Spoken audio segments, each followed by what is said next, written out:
I had a hobby too. Mine happened to be guns and ballistics, and I studied guns and ballistics as much as I could, and I wrote an article about high velocity. So out of all my years working at Weatherby, the last 5 have been some of the most exciting. Working with Adam, with him running the company. And to think that I get the opportunity of carrying on my grandfather's legacy 75 years later here in Sheridan, Wyoming, I mean, it really is a dream come true. Oh, I'm home. Thank God I'm home. On Our Mark, the Weatherby Podcast.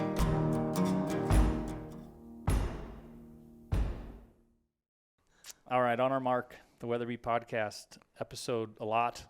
We have Zach Hine, our marketing director, with us. Hi, Zach. Howdy. And we have a special guest today, Jamie Biermann. Hi. Welcome, Jamie. So we're gonna have to back this train up a little bit, even though it hasn't even departed the station fully. We met, I guess, online first. You're on the board of directors for the Weatherby Collectors Association. Correct. And I think you just reached out and was like, "Hey, I like Weatherby." Something like that. Yeah. Somehow I knew that you worked here. Yeah, through Facebook, I think you reached out. It could be. Yeah. Oh yeah, it was through Facebook for sure. And I saw that you have an epic beard, so I figured you had to be fairly cool.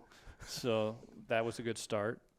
No, I'm just kidding. You guys came. The Weatherby Collectors Association came. Y'all did a tour back in July here last with year. Adam and Brenda. Yep. And I wanted to meet you then. I think I saw you in passing. I was in tons of meetings that day or something. Anyway, we're happy to have you. You've got some cool toys that we're going to talk about in a little bit of some things. I brought a couple with me. First off, though, I'd really like to talk about Weatherby Collectors Association. Yeah, absolutely. What is it? So the Weatherby Collectors Association started in 1988. Okay. Yeah, the year that Roy passed away. The year that Roy passed away. Okay. He passed away in March, and they started it in August of that year. And the way I hear the story, and I heard the story from looking at past newsletters that I have access to, it started with two guys talking about, they had some older collectible guns, and we're trying to establish some pricing, or what is this worth? What do you think that's worth? Stuff like that. And so they're talking to each other, and apparently they reached out to a third person, and then they decided, maybe we should try to organize and have a group that we can communicate with easier, Sure. So that kind of started the ball rolling for the Weatherby Collectors Association. And that was 88, so put it all over social media, like, hey, come join us to talk about Weatherby things. Like, it's funny to think about back then. How do you even promote something like that? Today it's relatively easy. I'm going to start a Facebook group, and you're off to the races, right? Right. Do you know how they, outside of that, like how'd they grow and how'd they get more members? Yeah, how they incorporated and stuff, I'm still a little fuzzy on that. And apparently they used to meet annually in Chicago. Okay. I've only been part of them for a couple of years. Okay.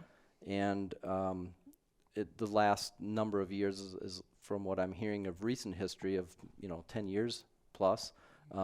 They go to different locations around the country. Whatever they decide to do. So you still meet annually? Yeah. Mm-hmm. And so last year that was here. Last year it was. We started here in Sheridan. Mm-hmm. Did a tour of the factory graciously through Adam and Brenda. They showed us around, mm-hmm. and then we went on to Cody and had the banquet in Cody. At the Firearms Museum there? Yes. Yeah, yep. That place is awesome. It is awesome. Yeah, you could spend a week in there. Absolutely. Shout out.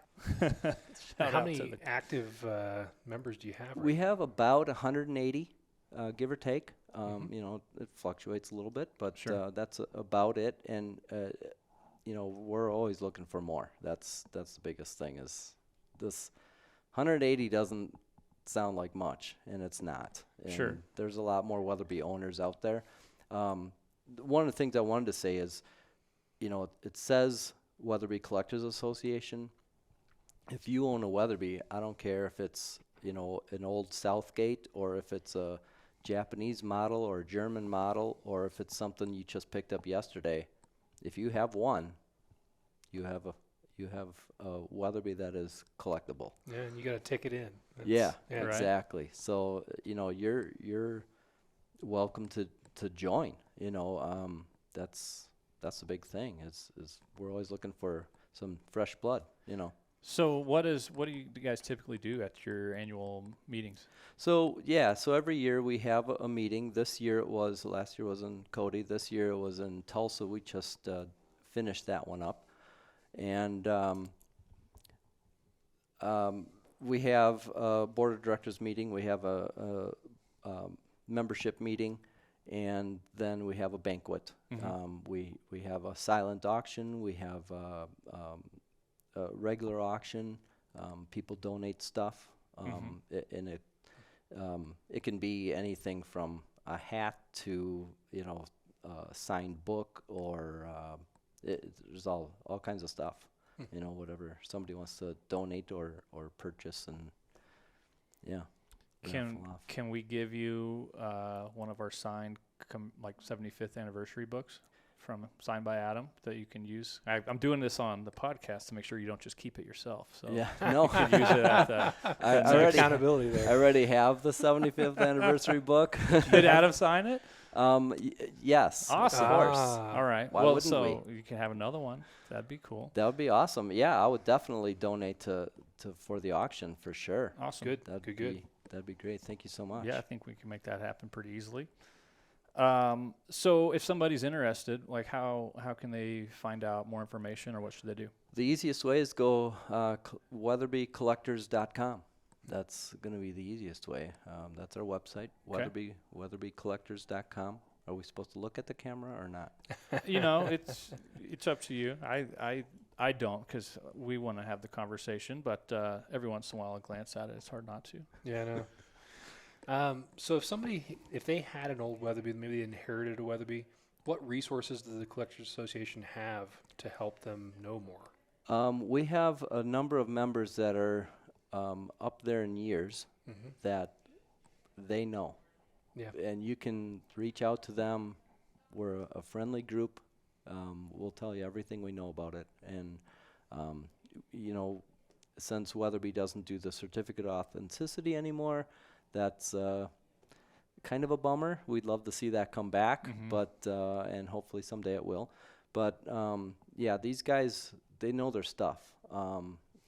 I thought I knew a lot about Weatherby's because I've bought my first one in 2001. And then you talk to some of these guys that it's like, shut up and listen, because they know what they're talking about. I believe it. And I was a little, or am a little nervous talking to Jamie because, like, you know, we live and breathe this every day, but I fear you probably know quite a bit more about Weatherby than I do. I don't know about that. I don't know about that, but I mean, I've definitely done some research. Sure. So where did you got your first Weatherby in 2001? What drove that? What made you pull the trigger on that? Yeah, that's a good story. So I started looking for a centerfire rifle in 1996. Okay. I didn't need a rifle because the area where I live in Wisconsin, deer hunting is shotgun only. Yeah. At that time, it has since changed, which is good. I'm glad of that. But you know, so I had the dream of coming out west and, you know, doing something. So I wanted to get a rifle, and I started looking at all different kinds of manufacturers. Got brochures and all that kind of stuff, and was looking at everything. And at the same time, I was looking at what caliber do I want. You know, there's everything is out there, right? So, like I say, it was 2001. So 5 years later is when I first purchased a rifle. I studied. That was a serious study period. I was studying not only the guns, but the cartridges, ballistics, of a lot of stuff. And so what was the first one chambered in? 257. 257. Yep. Roy's favorite. It was, and Yeah. it's my favorite too. Yeah. It's hard to not like the 257 Weatherby mag. And the 6.5 300 wasn't out yet, obviously. Yeah. So but yeah, it's I think a that it's a laser. 257 still should have been the choice. It's a Yeah. laser. Even with the And 6.5. so what was it? AccuMark? What was the first? Or what model? It's what I bought was a synthetic, Okay. Yep. and it was actually chambered in 300. Oh, And story. We got to back gonna that up. the plot thickens. So, all right, you're gonna have to unpack that a little bit. So, I decided that the Mark V action was the way to go. gotcha. The 54-degree bolt lift, the comb of the stock, the enclosed shroud, the safety Yep. features of it. I Love that. couldn't find anything better. Right. And I decided, when I decided on the rifle, I still didn't know necessarily what cartridge. It wasn't because I had a Weatherby Sure.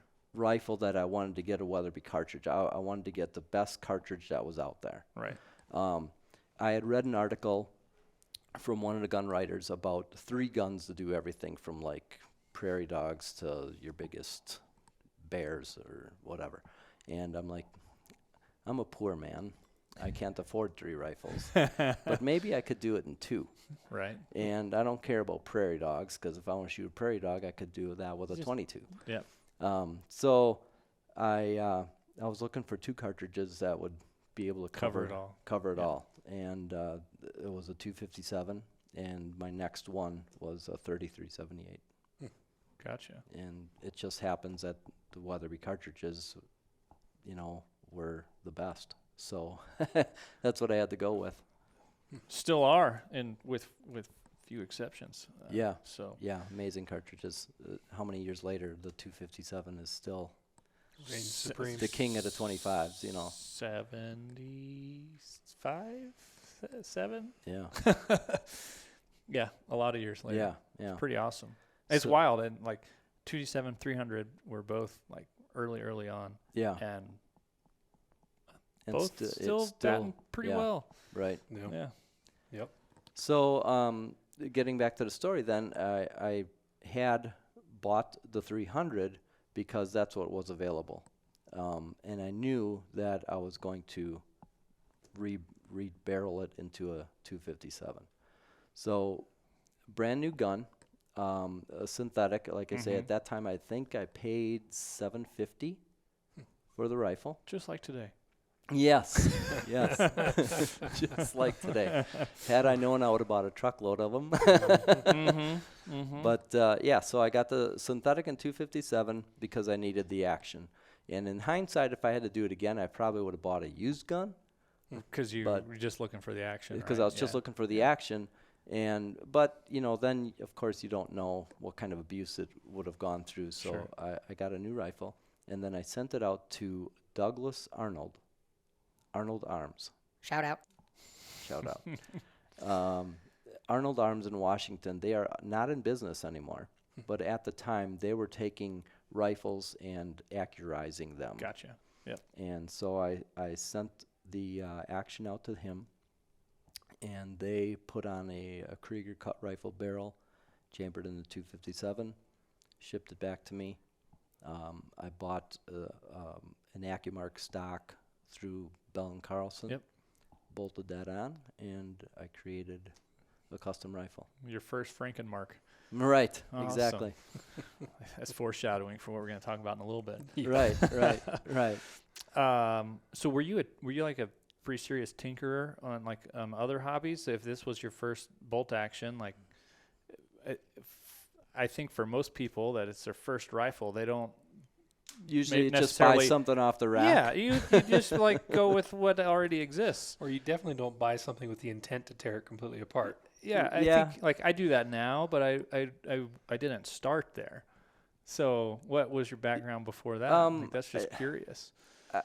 Yeah, I mean, I've done some machining in the past. I guess I've tinkered on stuff. I'll buy a jacket from Cabela's, and then I'll be like, that's not right. Like it needs a new pocket. Yeah, let's pull right, exactly. Let's pull these seams out. Let's do this, and then sew it back together. And yeah, so I'll do stuff like that. And my dad was an engineer, and he would take stuff apart, and so I kind of learned how to work on guns a little bit through him, and then I just started doing it a little more serious. Well, definitely that spirit definitely came. Well, yeah, a little Got more passed serious down. sounds more And- like a and lot my- of more serious to me. Yeah. But okay. And my father's name is Roy as well, so Shout out. Shout out to Roy. Okay, so that tinkering mindset mentality led to more and more tinkering, and you brought some stuff with you today. So, I did. but before we get into that, Should we go back to the WCA and Yes, finish we up should. with that? I'm just so excited about this Yeah. other thing. So yes, thank you for reeling me back in. Back it up. Yeah, so the WCA, what it does, like I say, we have our annual banquet and our gun raffle and stuff like that, but we have a youth program as well. Right on. So, kids can sign up for the youth program. I've never gone through it, so I don't know exactly what it entails, but I know they do safety first. Mm-hmm. There's some shooting involved. There's a project they have to do related to like conservation and that type of thing. And I think when they're done with the program, they either get a rifle or they get a cheaper, some money off a rifle. I'm not exactly sure on that. That's cool. Yeah, so it's Is that a nationwide program where? Yeah. Like how do they get involved? you can go through the Collectors Association on the website. I know Scotty Hoyer and David Duffy kind of are in charge of that area of the club, and Sure. yeah, so we have every so often we got a kid coming through, and sometimes they're kids of the members we have, of course, but yeah, there's definitely now adults that were kids going through the program, and there's of course they're all Weatherby people now. So. Yeah, super cool. That's awesome. Anything else on WCA? I think that's about it. Yeah, so I recently took over as the newsletter editor. Okay. So that was some big shoes to fill. If I can do a shout out to Jim Clark, who had been the editor for the last 25 years. Wow, yeah. And he had decided to turn it over, and I was nervous as heck to do it, but Good for you. yeah. So hopefully, we have about 6 newsletters a year, and it tells about stuff. There's articles in there about some of the old stuff and what to look for, and yeah, Awesome. yeah, Well, thanks for sharing that. yeah. No problem. Before we dive into the things that you brought, I feel like I have to give like a cautionary note from a Weatherby official that we don't endorse exactly what you've done illicitly from Weatherby, but we think it's really cool. It definitely voids the warranty. Yes, yes. So this is not a call for people to go out and make these things that you have made, but I think that they're worth talking about and they're really awesome. So without any further ado, why don't you tell us about your first toy there? Okay. The first one that I make, you want me to bring it up here? Sure. So if you're listening to this podcast on Spotify or any other podcast hosting, we also do this on YouTube. So we'll have this video to where you can see what's going on here. Can they see that? If you go find it. Yep. So the first one that I built is a 45 caliber smokeless muzzleloader, which everybody's like, "What are you talking about?" Yeah. So A Mark V action. So it's a 9-lug action. right, it's a Mark V action. I guess first of all, what's smokeless muzzleloader? Because most people know what a muzzleloader is, Sure. right? You load it from the muzzle, it shoots black powder, makes a big cloud of smoke. Mm-hmm. And after the smoke clears, you can see what happened. yeah, you can see what happened or didn't happen. And so the smokeless, it takes regular gunpowder. I use Hodgdon H4198 in this particular rifle. There's others. People do play with different powders, but it's regular rifle powder. It's not black powder. So you can't take a normal black powder rifle and just dump in smokeless powder. Oh yeah, the pressures would just be way too Yep, much. that's way too dangerous. So the guns are built typically on center fire rifle actions, like the Mark V. This is the only Mark V I know of that it was turned into a muzzleloader. I have not seen another one. I'm not exactly the authority, but people like to tell us about the things they've done, and I don't recall another muzzleloader. Yeah, well, that's good. It's cool. And I also think it's pretty awesome that it's not exactly a stand. It is a regular 9-lug action, but we haven't sent a whole lot out of here that are in the color case hardened finish. Yeah, so when I was thinking of this in my head, what I wanted to do is kind of tie in old school and new technology. So being the smokeless muzzleloader was new technology, but I'm like, what would Roy want this gun to look like? And I'm like, well, it's got to have a wood stock. Well, so we'll make a wood stock. I did an oil rub finish, and I wanted something. I wanted the action, but I'm like, what can I do to the action to make it look good? I was thinking, should I chrome it? Should I gold plate it? Whatever. And then I decided I saw some color case hardened lever actions and stuff like that. And I'm like, well, I wonder if you can do that to a bolt action. And so I found a few in different manufacturers of guys that did it. So I contacted some of the guys that do the color case hardening, and they're like, yeah, we can do it. Can't guarantee it's going to work. So I took a little bit of a gamble and sent it down there. And so you just had a regular blued action. This was just a blued. This was a Japanese. This is I'm going to set it down because it's heavy. This is a Japanese action. It was originally chambered in 270. I got it from a guy named Eric. So hi, Eric. Shout out. So it was a 270 Weatherby, and he knew that I was going to create something. He didn't know what. And then so I got it. I got the action color case hardened by Tyler Gunworks in Tyler, Texas. Shout out. And they sent that part back to me. The barrel came from Bartline. Worked with Jeff Johnson at Bartline. Sorry. Shout out. Glad I got a variety of shout outs. You're gonna This is good. All of them. you're gonna wear out that button before the day is over. Yup.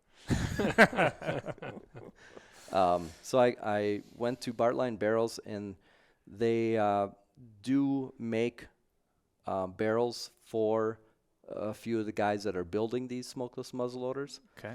And so I got a barrel from them. It was a stainless barrel. It wasn't this shiny. I made a makeshift lathe in my basement to be able to spin the barrel so that I could polish by hand with different grit sandpaper to I'm get it. sensing like a theme going on here. Well, I wanted to get it to shine. I knew that Roy liked that. It's that pretty it's gorgeous. Look. So for people that can't see it in person, like it looks really darn near as shiny as our ultra high gloss finish before it gets blued. I mean, it's like a mirror finish like that. yeah, It's awesome. That's what I was going for. You nailed it. And then of course I did the scope rings at the same time, tallies of course, and put the scope on, and It's awesome. we're all good to go. So what kind of performance are you seeing out of this setup? This gun will shoot about 1-inch groups at 200 yards. For a muzzleloader, that's not Yeah. a slouch. That's pretty darn good. And what the projectile is what again? It shoots 300 grain, 275 to 325. There's a couple different selections. Right. I have a bullet here. It looks like this. Yeah. and Got the high BC bullet right there. Right. You can get them. You can get them through Arrowhead Rifles. You can order these bullets Shout through out. them, and they also did the breech plug and the modules that go in for the firing system. This is this goes into the bolt face, and you close the action after it's loaded, of course. So you mind if I pull the bolt out? Not at all. So you were telling me earlier that you remove the ejector. You still have the extractor, obviously, but you Correct. remove the ejector so that you can place the primer holder Yep. in without it getting pushed out, like when it wants to come out of the action. That's pretty slick. Yep. So the breech plug, the barrel that you got, is it part of the chamber or is it an insert? How does that go down?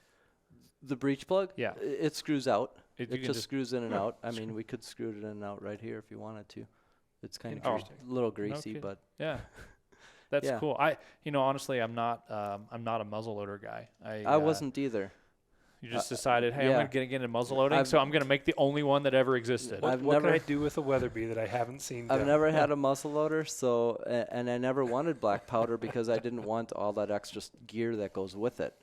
And then when a buddy of mine, Tyler, told me about the smokeless muzzleloaders, I'm like, I can do this. I think I can do this. So what's the longest shot you've taken with this setup? I have not shot over 200 yards with it. Okay. I know other guys But you're shooting 1-inch groups at 200 yards. At 200 yards. So you could push that out a ways. Absolutely. Yeah. I know other guys with smokeless muzzleloaders that shoot in competitions and stuff, they're shooting 600 yards real easy. And probably 3-4-inch groups. Talk to us about the velocities, because that's what is going to be amazing. Because Yeah. I've shot one smokeless muzzleloader before, and I was astounded by the velocities. Yeah. So this shooting a 300 grain bullet, 45 cal. 45 caliber, it's running about 2,800 feet per second. It's no slouch. That's true Weatherby form right there. It really I is. love It that. falls Yeah. right in line. It's like a rifle without a casing, if you think of it. Yeah. I mean, Basically. yeah, because you dump in the powder, push in the bullet, put in the Sure. priming thing, and shoot it. And they're amazingly accurate. That's pretty slick. So, yeah, I love that you're like, I don't have a muzzleloader. I've not done this before, but I'm just going to build my own and make it awesome.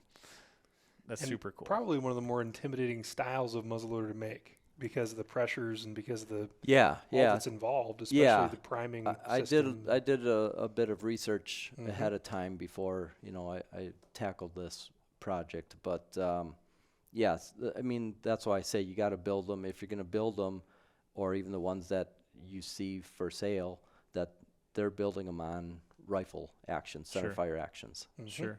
Yeah. That's awesome. Thank you. Have you been able to hunt with this thing yet? I have hunted with it, but I have not taken anything yet. Okay. Unfortunately, the cards did not align for me. It's still hunting, at the end Yeah. of the day. That's that. Otherwise, it's just called shooting, right? That's right. I do a So- lot of armed hiking. Yep. Yeah. A whole lot. So, man, thank you for sharing. Did you engrave the stock?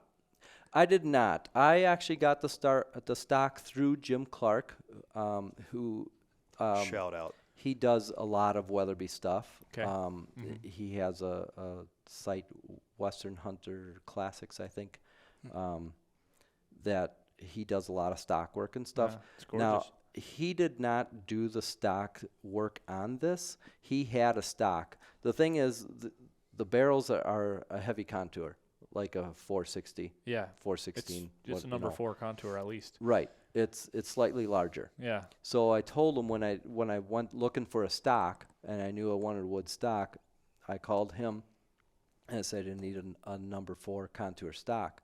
He happened to have one. He's like, I didn't do this work. I got it from somebody else. He's like, it looks to be like it was originally a Weatherby stock, or at least a Weatherby blank, because the carving is unusual. So it's nothing that would have been offered by Weatherby, but it was probably a blank or a second or Done. something that Yeah. somebody Weatherby got a hold Yeah. of and finished up. Yeah, it's really cool. Yeah. So, and it came unfinished, and I just did the oil rub finish. And chrome plated the Yeah, back there. nice. And I also made the sling swivel studs. Because you can't find stainless sling No, swivel you studs. can't. So I made my own. I love it. Of course, it's got the diamond inlay, like Yep, all wood Weatherbys should. Yeah, nice. thank you. Awesome. All right, what's the next toy you got over there? All right. Do you know what this is? I Zach? know. I have no clue. No, you're gonna like this one. So for my next project, I can slide this to the side. I went a little more new school. Obviously, anybody can camo a gun. I get that. Yep. So So I'm seeing like a 24-inch barrel. yeah, you're um, right. It is a 24-inch barrel. Yeah, Monte Carlo stock. I'm just trying to paint the picture here for people that are just listening only. So you've like done your own camo job. It looks actually really cool. You got a Leupold VX5 HD on the top, and it is a 9-lug. And so what's different about it? What's different about this one? Again, I had an action sitting around in my basement doing nothing, looking for a home. And one day I was down there. I'm down there a lot. Ask my wife. Hi, Lori. I love you. Shout out. So I was down there, and I had the bolt in my hand, and I'm looking at the bolt face of it, and I'm like, this looks to be about the size of a 410 shotgun shell. It's a Magnum 9-lug action. It is, yeah. So I went and got a 410 shell, and I stuck it into the bolt face, and I'm like, that fits right in there. That fits right in there. That's perfect. So then I went to Sammy's website and looked up some dimensions, and I'm like, that's the same dimension. I'm amazed I didn't know that. I was amazed I didn't know it either. This is up. I see Zach doing this in the near future now. So interesting. So I'm like, I could make this into a 410 shotgun. So that's what I did. So how'd you do the barrel? Again, this is a Bartline barrel. Okay. Bartline doesn't make shotgun barrels. Right.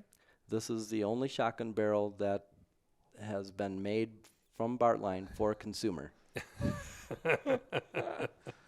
And when I told them about it, I said, I need a barrel that's 4.410, Right. a Smooth hole. bore. Right. Yeah. And they're like, well, we don't make That. We don't make shotgun barrels. I'm like, well, can you make a rifle barrel and just not rifle it?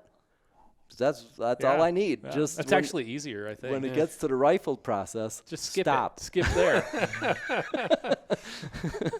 Yeah, so they're like, yeah, I think we can do that. So, it helps to live reasonably local and be friends with these guys. So, again, Jeff helped me out with that, and they made the barrel, and I had to, do the rest of it, get it chambered and on all that stuff. Is there choke tubes or any constriction at the opening? Yes, there is.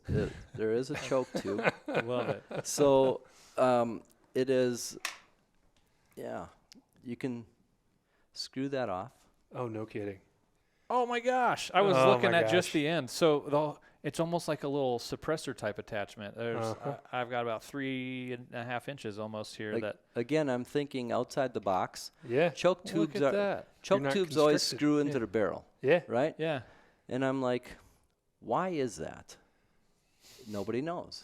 So I'm like, why can't I 'Cause have that's how they did why it. can't I have it threaded the other way around? And Yeah. so anybody that's in the shotgun shooting, and the gun is camouflaged because it's for turkey hunting. Right. It's strictly a turkey hunting gun. So the people that are in the shotgun stuff and turkey hunting, you may have heard the name Jeb's Chokes. Oh, yeah. Okay. So Shout Jeb's, out. I called Jimmy at Jeb's Chokes, and I told him my idea, and he's like, brother, I'll make you a choke. So that's what I did. That's pretty slick. Now the scope is what throws me off. I know. There can't be that many. There can't be that many turkey 410 shotguns that are topped with a VX5 HD. That goes to 15. Yeah. 3 to 15. Yeah. Well, you're gonna shoot them in the actual eye. Oh, yeah. and there's a reason why, and I'm getting to that. So why would I want to build a 410 on a Mark V? And it's because I needed pressure. You're thinking, why on a shotgun? You don't. And the barrel is heavy walled, if you notice that. Oh, yeah. It's substantial. Because I needed pressure. Because when I looked at the length of the action, and I had a 410 shotgun shell that was 2.5 inches laying in there, I'm like, there is a whole lot of room in that magazine, right? Right. So I measured the length of the magazine, and I'm like, you could make this, you could fit 3.5 inches in here. So Yup. Again, I gotta do another disclaimer, just in case our legal team decides to listen to this. This is Jamie Biermann's experiment. This is not Weatherby's recommendation, but it's super interesting. Exactly. So keep going. So I developed a 3.5 inch 410 shotgun shell. That's a brass case. It is all brass. The reason why is because if you take a regular plastic hull Right. with the brass on the end, it won't take the pressure. It'll blow out the back. So what did that start life as? This started life as a piece of brass, as far as I know. I did not make this myself. I had this made by company, Robertson Cartridge Company, RCC Brass. They make Shout out. they make custom brass for Wildcats and stuff like Yeah, that. it's right? almost like the top's like a 4570 or something, or I don't even know. Yeah. Yeah, so this is dimension-wise just like a 410 shotgun shell. Sure. Yep. And only I increased the length from 3 inches to 3.5. Of course, that required a custom reamer, Right. custom brass, everything that goes with it, reloading dies. Hornady, Ben at Hornady had to make me custom dies for reloading. This is everything is custom. This is all one of a kind. So yeah, it's a. So have you contacted Sammy about this? Have you I have tried to not like yet. do a 410 Weatherby Super Magnum or? Yeah, man. So obviously on a typical shell hole, you just crimp the top. So are you just putting wadding at the top, or Yeah, so how are you capping it? If you know how some of the shotgun shells are roll crimped, Mm-hmm. so this is similar to that. Of course, you can't roll crimp brass Right. like that. So there is an overshot card that goes on the shell. Yep. And then you put it in the crimper, and all it does is take those edges, if you're looking, and just So you just put basically Just a like little bit of pressure. little chamfer almost on the top. yep, So a little bit of pressure to hold that card in, because I am shooting tungsten out of this. So will it feed through the magazine? it will feed through the magazine. So you can get 3 410 shells. Yeah, I didn't yeah. know if the rim on the back would mess that up. Yeah, you wanna load them and keep the rims Sequential. Stacked. Yeah. So yep. that So makes it doesn't sense. want to pull. Right. That's But then I was gonna say, when we were looking at the bore, I could see some stripes. That was my first question. You're shooting tungsten through this thing. yeah. And Okay. so- Performance. Let's talk about some numbers then. It's still kind of in low development. Okay. So I haven't done. I haven't finalized that. My goal is to push the tungsten at 2,000 feet per second, and be able to effectively and ethically take a turkey at 100 yards. I don't think that'll be an issue. No, that won't be an issue. I mean, like the TSS. So, sorry, before I say that, are you using the same shot size, or are you doing like the TSS stuff that they'll do, like Yeah, I'm using TSS. 789 or 678 or whatever it is? Again, when I knew I could increase the length, I'm like, okay, now I can increase the speed. Right. And again, I did quite a bit of research. Years ago, like, why didn't people do this years ago? I thought, nobody knows. Well, years ago, you didn't have TSS. Right. So you had to use lead. Yeah. Once you push lead to certain velocities, the pellets start deforming because they're pushing against each other and stuff like that. Now, steel shot, they had steel shot, but you couldn't do it with steel shot because steel shot was too light. You volume out. Yeah. Volume out, Yeah. exactly. Now with TSS, this opened the door. So that's, So you're using the mixed shot size TSS. Yeah, you should be able to use different size TSS. Sure. I got a jar full of number 9. Cool. Yeah. That's how many ounces of shot? Again, the length was so that I could increase the volume for the powder, Right. not necessarily the shot. Okay. But tungsten is heavier than lead. Yep. So, I might be able to do a combination of both. Like I say, I'm kind of developing. It's. That's.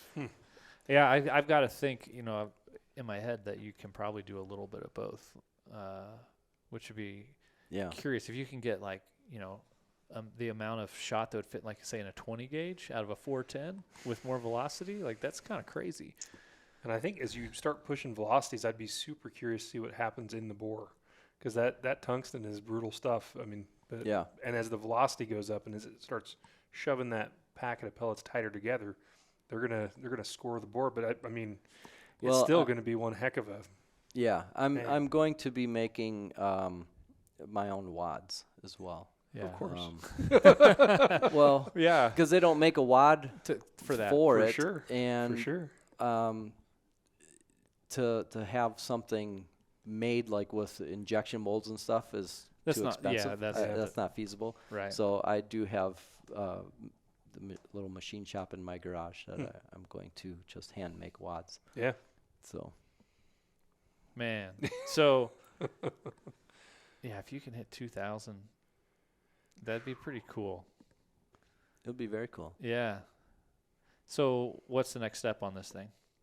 Just playing with loads? Yeah, load development. Yep, definitely. The also the primer doesn't take a regular 209 shotgun primer. It takes a large rifle So you're primer. just like Federal or CCI Yeah. 215s or something? Yeah. Yeah. Well, being a Weatherby guy, and I reload why for not? the Weatherby stuff, so I made it to fit the 215. Mm-hmm. That is awesome. Man, oh man. I'm like almost speechless because I just kind of want to look at this. And how many shots do you think you've gone through so far? Like, have you run this like hundreds of shots, dozens? I've run a few dozen through it. Okay. I took 3 turkeys with it last year, not at that distance. Sure. But yeah. What kind of like shot group spread are you getting? Like your pattern? It's fairly tight. It's hard to say because I didn't count pellets in a 10-inch circle and all that stuff. Sure. I haven't done that part of it yet, And I got some thoughts in my head of wad designs and stuff to try to keep the patterns tighter, and I might have to open the choke up a little bit or something like that. It might be, but I'm just thinking about the audacity of taking this on a snow goose hunt or something like that. Yeah. What shotgun you shooting? Mark 5? That'd be Mark 5. yeah, right. Oh, yeah. and Are you not? Oh my Come gosh. on. And take a look at the floor plate. That's what I named it. The shot mark. It's the Weatherby shot mark. I dig it. Oh man. Wow. Jamie, that's actually really cool. I love the choke system that you made. Mm-hmm. The ingenuity that you put into this thing is impressive. Well and, done. And the camo job, it's Cerakote. Yeah. It is Cerakote, and it was done by Rico at Black Dove Customs. If you want. Shout out. Hey, Rico. Yeah. He's out of Kentucky, I believe, and that was his creation. It's really cool. This definitely is an episode that you're going to need to watch on YouTube For sure. to be able to see this thing. That thing is pretty darn cool. So, when you wrap this thing, you got any other things in the works? I got another project in my mind. I don't really want to spill it out what it is, but so you're telling me there's a chance? I don't blame you. Anyway, that's really cool. So, we have email for this podcast on our mark, just spelled out on our mark at weatherby.com. If you've got some cool projects like this, I'd love for you to send them into that, and we'll see what's going on. And if they're as cool as Jamie's, maybe we'll get you on the podcast too. We will not endorse it, but We will not endorse it. we'll say how cool we For the think it record, is. Jamie, Weatherby does not endorse this product, but Luke Torkelson thinks it's pretty awesome. yeah, my warranty is voided. Hey? Absolutely. You can't. Yes, I took a picture of the serial number, and I've already given it to Teresa. Well, That thanks, is guys. pretty slick. Did you have to make a custom follower for it? Or you just polished the one that was there? Yeah, that's. Let me think. I bet if Let me see what that looks like. diameter-wise, a 460. Yeah, no, that's a standard. Okay. In the muzzleloader, I have customized. magazine follower. Yeah, well, there's no magazine. Yeah, because you it's blank. the muzzleloader, so I turned it into a storage compartment, Yeah, sure. so I can keep an extra powder and Yeah, a Yeah, little makes sense. bottle of powder. And Yep. Yeah. Yeah. Huh. Crazy. Before we wrap up, Jamie, we did a little tour with you before we started recording this podcast, and I think I'm just going to open it up to you. If you have any questions for us from you or kind of on behalf of WCA that you want to know about Weatherby, or no pressure, but here's your chance. Boy, well, we know that you guys are making record numbers of product right now. Yes, we are. And I know people are always looking for ammo. Mhm. That's a shortage, but let me attest to the fact that these guys are doing the best they can and cranking out stuff wherever they can. So even though you don't see the ammo, it's not that it's not being made.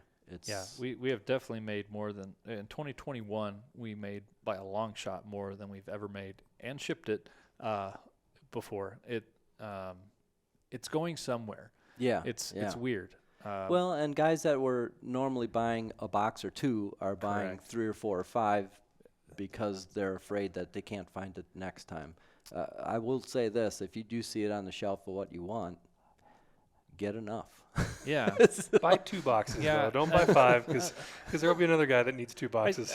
I think that there's just general concern, just ammo in general, right? Obviously, with the instability in the world still with Russia and Ukraine, I think the big guys are more focused still on defense type rounds than they are hunting cartridges. Sure. Weatherby continues to remain solely focused on Weatherby cartridges. So that's all we care about. That's all we're trying to load.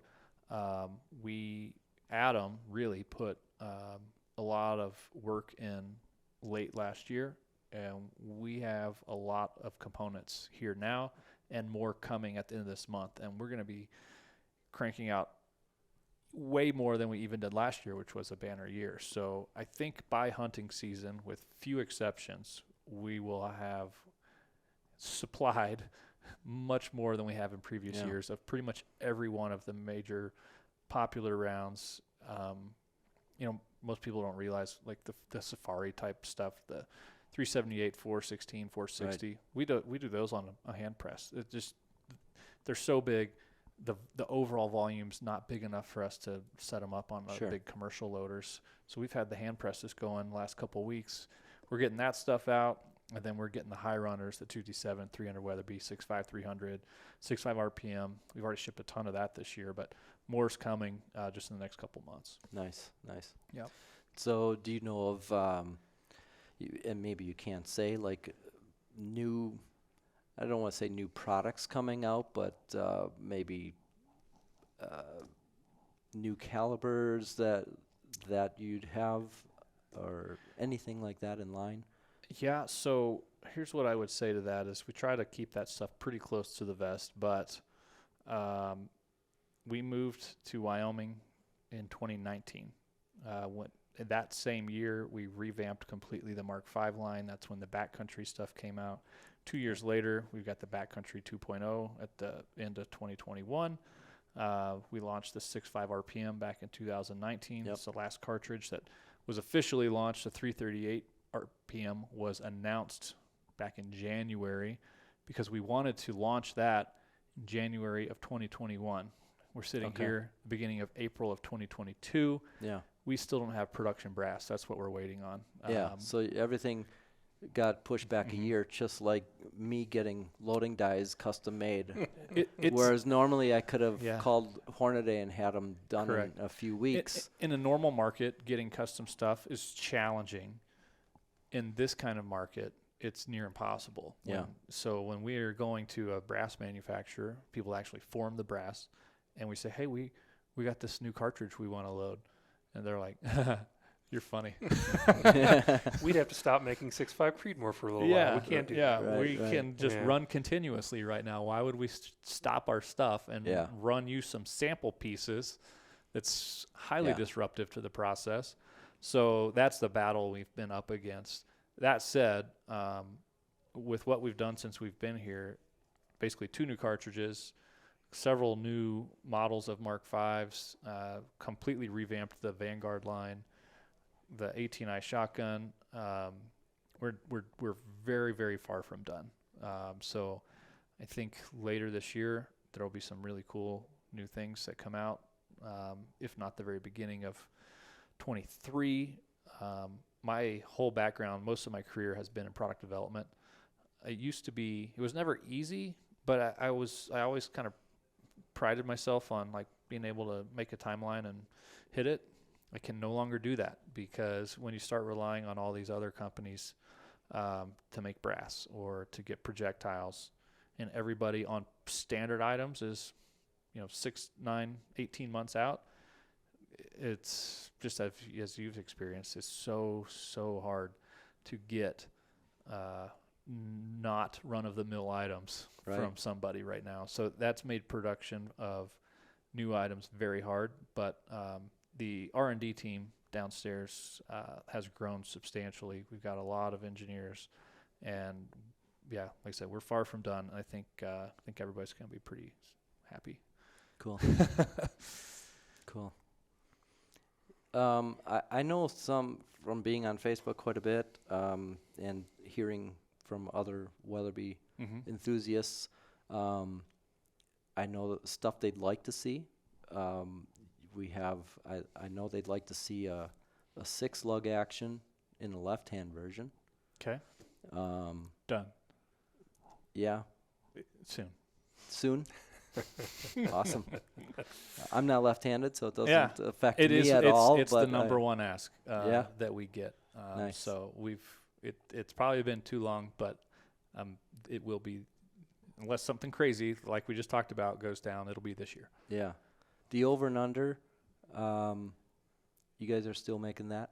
We still have the Orion. Comes You out still of have Turkey. the Orion. Is that in a 20 gauge yet? We do. We just announced Just 20 did gauge that? last year. 28 would be cool. Okay. See, he started out, he was going to ask for Yeah. 20. Yeah. But then now that we have 20, we have 28. See, you know what? I don't give just him want a mouse. lefty. I want an ambi Mark V action. I see what you did there. I think you'll see that line grow as well. Yeah. Okay. Mm-hmm. All right. And, you know, you can always do a smokeless muzzleloader, right? Could, you know, it's a few less components for sure. The 410 might be a bigger winner for me. You think so? Man, that'd be fun. The problem is, it's not really a problem. It's what we love about Weatherby, right? The Mark V action is incredible. It's super beefy. It's strong. There's so much you can do with it. There's so much you can do with it. The problem for us as a manufacturer is it's really hard to make. And they're not cheap for a reason, because they're robust and they're hard to make. Like, It's like a switch swatch in here. yeah. There's Believe me, I've had it apart. yeah. There's substantially more components than your more popular just kind of 700 footprint action. Yeah. You know. Yep. So there's more going on. It's less efficient to make. So it's just always becomes a cost benefit analysis. Sure. But, I think that thing's awesome. Thank you. Cool. Thank you for joining us, Jamie. This was fun. Thanks for having me. Yeah, this is great. And anybody that wants to join the WCA, we'd love to have them. Do you have a? Including you. I appreciate that. I think I'll check into that. Do you have a personal Instagram or page that people can follow along your builds? I don't. I got my Facebook page. You can find me there. Okay. I might do some YouTube stuff. Okay. In the future, hopefully, but yeah. I think we're on. I'm an old man, so Instagram is. Yeah. is me too, but I still try to get on Instagram. You're on the Mark V owners group, I think, on Facebook. That's where I've run into you, and there's a lot of people here. I think that's funny that a lot of the Weatherby employees will comment about things that I think most people don't. They just see a name, Jared Smethurst or whatever it is, and they're like, yeah, it's just this guy Jared, and he'll chime in and make a comment, and it's like, no, he actually really knows. Yeah, he knows exactly what's going on with that. Yep. But we pay attention to that stuff. Yeah. So good. It's a good source of feedback, and we like it. I comment on there, several times a week, I think. Well, going full circle, then obviously that's how we connected. We found each other. So. Yeah. So, Jamie, thanks. This was fun. Thank you. Thank you. Thanks for sharing your toys. All right. It's always fun.